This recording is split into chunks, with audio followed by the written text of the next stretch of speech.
12월 28일 새벽 만나를 시작하겠습니다. 이 새벽에 주시는 만나는 욥기 40장 6절에서 24절에 있는 말씀입니다. 욥기 40장 6절에서 24절에 있는 말씀, 욥기 40장 6절에서 24절에 있는 말씀, 제가 봉독해 올리겠습니다.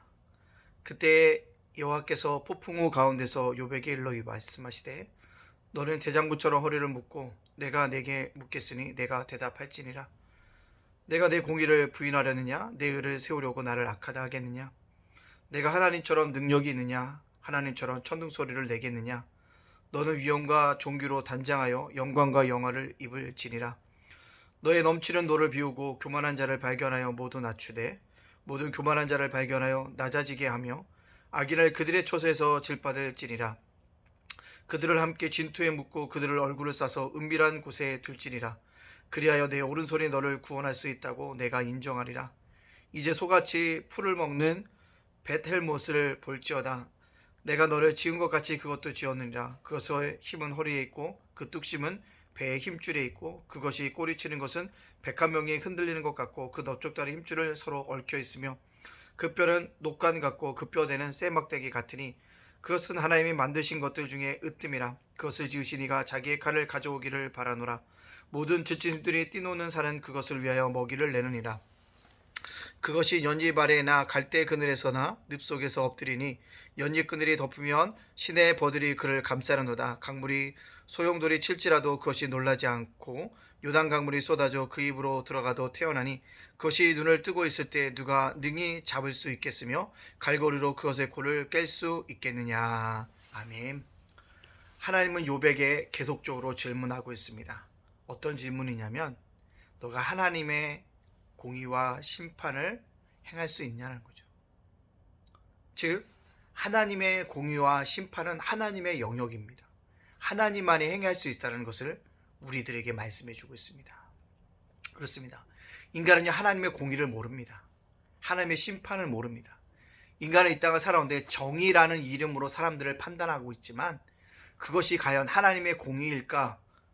맞는 것도 있겠지만 맞지 않는 것도 있을 거라는 거죠. 하나님의 공의는 때때로 드러나야지만 알 수 있는 것이라는 겁니다. 하나님의 심판도 미안하지만 구원의 문제와 함께 하나님의 영역입니다. 누가 구원받았는지 안 받았는지 교회 생활하는 자들을 통해서 우리는 분명히 하나님께서 인도하여 주실 것을 믿으면서 고개를 끄덕이고 있지만, 사실 정확하게 그가 구원받았는지 아닌지를 확실하게 얘기할 수 있는 사람은 오직 하나님밖에 없다는 거죠. 마찬가지로요, 구원의 문제도 하나님의 소관이라고 한다면 하나님의 심판도 하나님의 소관이라는 겁니다. 누가 하나님의 심판대 앞에서 칭찬을 받을지 하나님 앞에 벌을 받을지 알 수 있는 사람은 아무도 없다는 것입니다. 우리 욥에게 그렇게 질문합니다. 왜요? 욥은요, 하나님의 공의를 알지 못하기 때문에, 하나님의 심판의 대상도 알지 못하기 때문에 그렇다는 것입니다. 그렇습니다. 인간은 자기가 아무리 뛰어난 지식을 가졌고 탁월한 능력과 식견을 가졌다 할지라도요, 하나님의 공의와 식견을, 또한 그 심판을, 공의를 완벽하게 아는 사람은 이 땅에 아무도 존재하지 않는다라는 것입니다. 그래서 사람은요, 더욱더 하나님 앞에서 겸손하게 엎드려져야 합니다. 하나님은 또 나가서 뭐라 합니까? 교만한 자를 찾아서 그를 낮추십니다. 누가 낮출 수 있을까요? 우리가 인간이 낮추면요, 서로 간에 분쟁이 일어나고 다툼이 일어나고요, 서로 싸움만, 전쟁만 일어날 뿐입니다. 그러나 하나님이요, 하나님의 때에 하나님의 방법으로 사람을 낮추십니다. 또 하나님의 심판을 뭐합니까? 행하고 있다는 것입니다. 하나님은 악인을 심판합니다. 악한 길을 따르는 사람들, 죄인의 길에 서 있는 사람들, 오만한 자리에 앉는 사람들을 하나님께 분명히 심판하고 있다는 것을 우리들에게 보여주고 있습니다. 그렇기 때문에 하나님 왜 욥에게 이런 질문을 하셨을까요? 욥이요, 끊임없이 기나긴 항변합니다. 또 뭐합니까? 불평합니다. 자기의 의를 은근슬쩍 드러내고 있다는 것입니다. 그러면서 뭐합니까? 하나님이 어쩌면 나의 의가 드러남으로 하나님의 불의한 것이 아니냐라고 자꾸 그것은 이야기하지만 내면 속에 있다는 것을 하나님께서 지적하고 있다는 것입니다. 여러분, 하나님의 공의와 심판을 우리가 다 이해할 수 없다는 것입니다. 따라서 오늘 주시는 적용의 말씀을, 우리가 하나님의 공의와 심판은 이해할 수 없지만 하나님이 분명히 하나님의 때에 하나님의 방법으로 하나님의 공의와 하나님의 심판을 행하실 것을 의심하지 말라는 것입니다. 세상에 보면요, 악인이 잘 되는 것처럼 보입니다. 악한 자가 승리하는 것처럼 보여지는 세상 속에 우리는 살고 있습니다. 또 뭐요? 이 땅 속에서 어지럽게 하는 자가 승승장구하는 것들을 우리가 볼 수 있다는 것입니다. 그렇게 세상이 악한 사람이 모든 것이 잘 되는 것처럼 보인다 할지라도 하나님의 공의가 분명히 세워질 것을, 하나님의 심판할 때 분명히 심판할 것을 의심하지 말고 받아들이라는 것입니다. 그리고 오히려 뭐하나? 하나님을 공의와 심판이 분명하게 때에 따르게 합당하게 내려질 것을 믿고 확신하고 살아가라는 것입니다.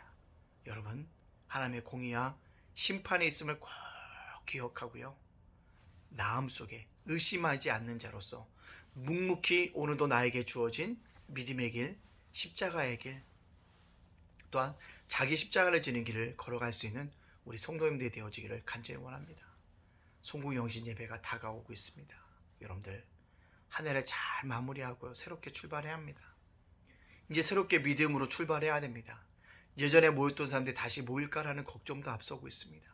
여러분들, 코로나가 힘들고 어려운 가운데 있지만요, 다시 우리가 믿음을 회복하고 은혜의 붙드심을 우리가 체험할 수 있기를 원하면서요, 다시 주님의 전으로 돌아올 수 있는 우리 성도님들 되어지기를 간절히 원합니다. 하나님은 여러분을 부르시고 계시고 하나님은 여러분들을 지금도 찾고 계십니다. 그 하나님의 부르심과 찾고 계시는 그 음성 앞에 응답할 수 있는 우리 성도님들이 다 되어지기를 주님의 이름으로 축복합니다. 아멘. 기도하겠습니다. 사랑의 하나님, 감사합니다. 2021년도 해가 저물어 갑니다. 숨가쁘게 열심히 달려왔건만 많은 것을 이루지 못했지만 그래도 삶의 현장 순간순간 속에 하나님의 은혜를 찬양하며 그분께 감사하며 오늘 여기까지 이르렀사오니 올 한 해도 잘 마무리 짓고 아버지 신년 벽두에는 더욱더 새롭게 주님과 함께 믿음으로 새 출발하여 짐으로 말미암아 영광 돌려갈 수 있도록 인도하여 주시옵소서. 주님, 예단교회가 연약합니다. 우리 성도님들이 마음이 모아지길 원합니다. 함께 달려나와 이 전을 지켜나갈 수 있도록 인도해 주시고 흩어졌던 우리 성도들의 마음들이 주님의 전으로 모아질 수 있도록 인도하여 주시옵소서. 주님, 우리 교회가 교육자도 필요하고 부흥도 필요하고 성장도 필요합니다. 하나님, 많은 아버지 하나님, 약한 자들, 불쌍한 자들 다 보내줌으로 말미암아 이 전이 가득 찰 수 있도록 인도해 주시고 목회할 때 하나님 지혜를 허락하여 주셔서 어떻게 하면 교회가 날마다 부흥하고 성장할지 하나님께 밝히 보여주시는 아름다운 은혜의 역사가 나타날 수 있도록 인도하여 주시옵소서. 예담 제가복센터 위에 함께 하시고 예담 작은 도서관 사역 위에 함께 하여 주시고 도와주시는 은혜가 있게 하여 주시옵소서. 오늘을 살아가는 우리 성도들 힘들고 어려운 가운데 지치지 않도록 인도하시고 날마다 영육간의 강건과 새 힘을 부어주시는 은혜가 있게 하여 주시옵소서. 우리 성도들을 지켜주시고 가정과 생업과 일터와 사업장을 지켜주시고 자녀들을 지켜주시옵소서. 이 교회를 이끌어가는 윤수일 목사를 또 우리 이재정 사모를 예찬이 예진이 예훈이를 지켜주시옵소서. 하나님의 손에 의탁하오니 하나님께 이끌어주시는 은혜가 있게 하여 주시옵소서. 오늘도 감사함으로 살아가길 원합니다. 하나님의 은혜를 바라며 살아가는 가운데 있사님 날마다 하나님의 은혜가 폭포수와 같이 넘쳐날 수 있도록 인도하여 주시옵소서. 모든 영광 주께 돌려오며 예수님의 이름으로 축복하며 기도합나이다. 아멘.